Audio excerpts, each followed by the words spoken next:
The Minister of Health. Mr. Speaker, let me be very, very clear. We respect and we appreciate the nurses here in the province of New Brunswick.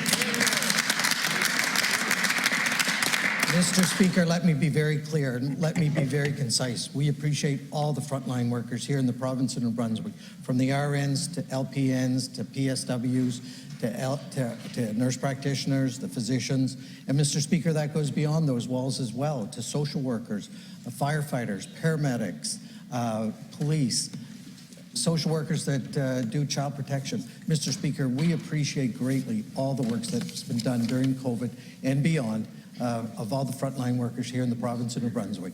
That was reflected in our budget, Mr. Speaker, and it's being reflected here on the floor of the legislature. I can't say it any clearer. And if the opposition again wants to discuss this, I'll get into some of the details of what this budget does contain that is showing that appreciation in a monetary way. Minister of Health. Mr. Speaker, thank you very much. And let me say again that we're always concerned with the decisions people make on where they live and locate and where they work.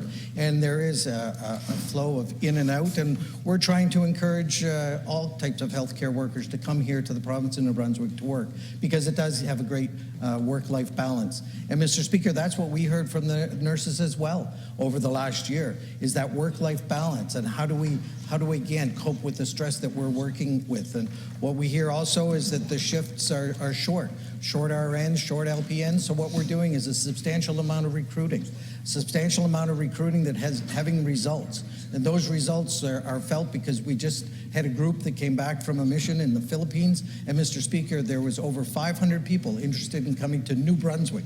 And of those 500, 200 were offered a contract, and we're having positive results that we'll see, again, more people on the floor. The help is coming, and that help will be in the people that we've been recruiting. Minister of Health.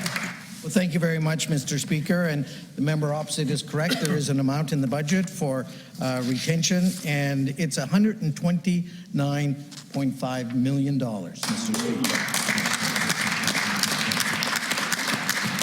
And Mr. Speaker, that breaks down in various ways, and when I do my estimates, I'll be very, very specific, but let me just tell you in the time that I have left what some of those are.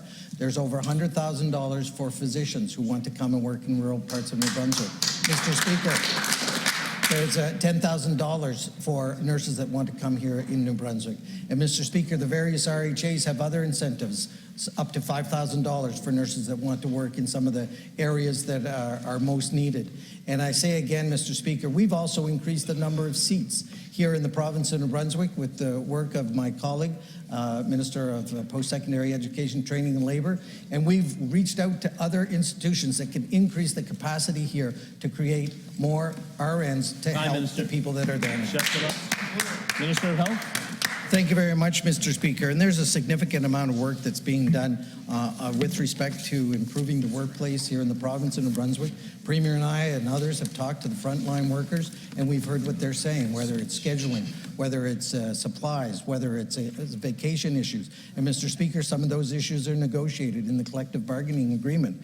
But some of the other things that are going to help put more individuals into the system, which again are going to alleviate the stress and strain on shifts that don't have the full complement of people in the house.